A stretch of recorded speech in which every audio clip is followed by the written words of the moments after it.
So in an earlier video, I talked about why the GameCube and the Wii U weren't the greatest successes. And I think I want to do a more positive spin and talk about my experience with the Wii, a very, very popular console, and why did it become so popular off of the not so successful GameCube? And then also somehow in some way that success didn't translate to the Wii U. Well, what made the Wii special was that it was an experience that had never been experienced before, and that was heavily advertised before the system came out. A lot of people didn't even get a chance to get their hands on this console to try it out for themselves to see what that experience is like, and I do think that kind of added into the mystique and just the overall hype at the idea of trying to experience these things. So when the Wii was actually announced for the first time, there was a sizzle reel that showed people blasting a laser with the Wii remote and playing sports games and doing all the motions that would be necessary to try all those things out. It was just incredibly cool. Like, even though in hindsight now it looks a little corny seeing the guy hide behind his couch to shoot his Wii remote, we all know now that you don't necessarily have to do that unless you really want to immerse yourself in some way, and even then you might have a hard time lining up with the IR sensor if you do that.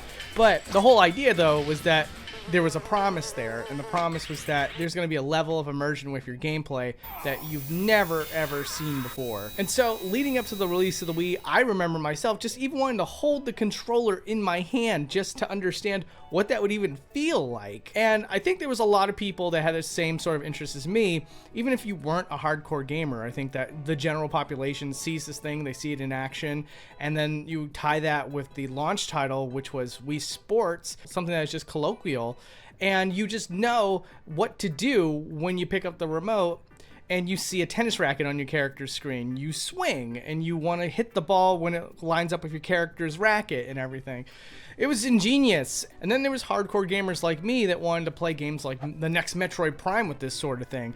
I believe, I might have my timeline a bit wrong, but I think that there was actually a playable demo of Metroid Prime 3 before the Wii even came out. And you could play them at the Nintendo Fusion Tour with some emo bands, like some emo bands would play, but there was also a dedicated area for people to try out the Wii. It was a complete disaster. So many people just showed up just to play with the Wii consoles. And I remember waiting forever just to play Metroid Prime 3. And people just started cutting in line and stuff like that. And by the end of the night, I didn't even get a chance to play, which was tragic. But that didn't matter. All that mattered was the experience, the idea, just the hope and dream that, like, oh my God, I could play Metroid Prime while aiming at the screen to shoot. That's going to be amazing. And then they showed all these cool little motion things that you could do, like twisting the knob and stuff like that. And I think I basically have illustrated pretty well here at this point what the appeal was of the Wii. It was just the promise of immersion that we have never seen before in our lives. Despite the fact that the graphics were very comparable to the GameCube and PlayStation 2, it didn't matter. What mattered was there was this new tech that everybody wanted to try. And so when the demand was super, super high, lots and lots of people rushed in to try to get it. And then all of a sudden there was just an even higher demand for this console than we'd ever seen ever. It took months for people to even get their hands on a Wii console. And I remember there was this one time working at Toys R Us, there was a Karen basically comes into the store while I was off duty. I said off duty, oh my God. But anyways, she comes in and she's like, I want a Wii console. And the person was like, I'm sorry, ma'am, we can't do that for you. You know, there's like a whole queue, and then you have to like wait till we're selling reserve queues and stuff like that. And she was like, no, you go back there and you grab me one right now. My son wants one. And I remember I had a very rare moment where I was just like, lady, I don't even have a Wii yet. I lost my chance, so good luck. It was just, that was the level of frenzy that was going on, was that it was worse than the PS5. It was like almost impossible to find a Wii console. So that only added to the hype factor. Suddenly it's like the discussion about how you could never find a Wii console became like the treasure, the thing where it's like, oh, now we have to find a Wii console because all the kids at school say you can't even find one. You know, so it was like the new Furby or Cabbage Patch Kid or whatever. And so that lended it all self to that, on top of the fact that there was just a great lineup of games. Twilight Princess was a day one game, and it was amazing. And the third-party lineup was okay. I remember picking up Red Steel, which was not the best first-person shooter ever, but it was a great proof of concept. So I actually got to play a game where I aim at the screen and shoot, and I was somewhat satisfied with that. Never finished it, though. The other one was Marvel Ultimate Alliance, which was made by Neversoft, an amazing company that made the X-Men Legends 2 game that I played to death with my friends, and so we all played this version of Ultimate Alliance together on the Wii console. And again, it was just a good lineup to kind of get things started, and so it gave third-party companies and Nintendo this big swell of confidence to make much, much better games on a bigger budget and all this stuff. So we started to see amazing games like Zack and Wiki. Ha, got you there. It's still a great game, but it didn't do well. But there was amazing games like a port of Resident Evil 4. There was also just Super Paper Mario, which came out pretty soon in the Wii's lifespan. And then there was the amazing, amazing Mario Galaxy that finally came out. That game just, for whatever reason, I did not keep up with the news on that game, but it ended up being my favorite 3D Mario of all time. Thank God there was a Mario Galaxy 2. It was one of those rare instances where Nintendo decided, yeah, we'll do a direct sequel with this game in particular, and I was very satisfied with that. So even though I don't like Galaxy 2 quite as much as Galaxy 1, because it kind of scales back the immersion factor, like the hub world and stuff like that. Now it's a level select screen and all that. You don't need to hear all about that. But basically, Galaxy was incredible. Loved the music. Loved the graphics. The graphics are still some of the best that I've ever seen, just for how they utilize the effects and everything.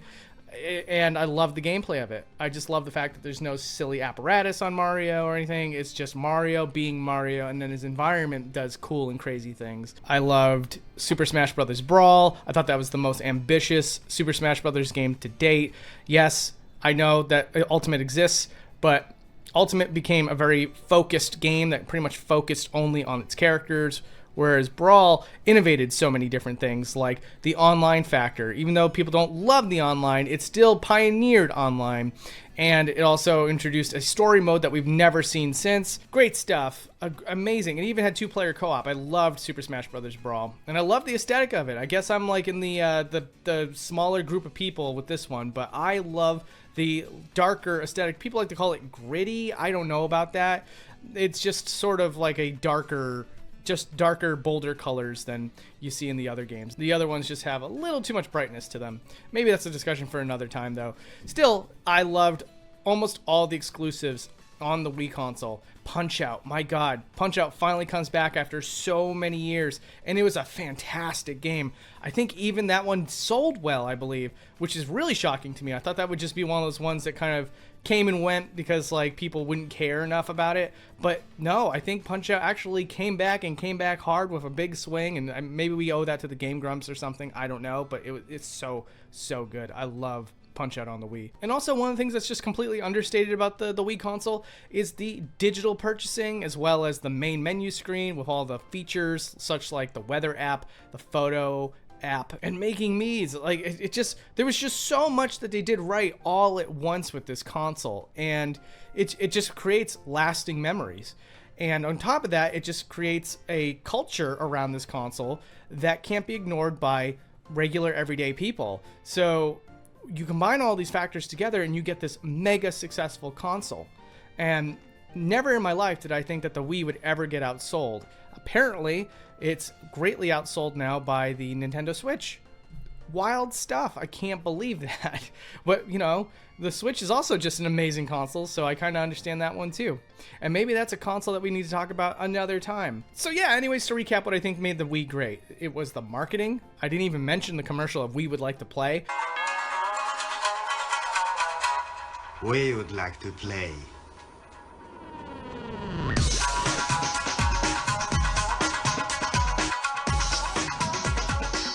That just killed it. It was such a great, smart way to advertise a Wii console. But yeah, even just the stuff leading up to it, like the E3 stuff, the E3 videos and everything like that, and the talk shows and everything, that was all great marketing to get people excited for the console. And then the shortage, not that there was an artificial shortage, I don't believe that, but still, the fact that there was a shortage created a frenzy, and that frenzy created conversations. and it created news as well. So as people learned more and more about the scarcity of this console, more and more people wanted to buy it.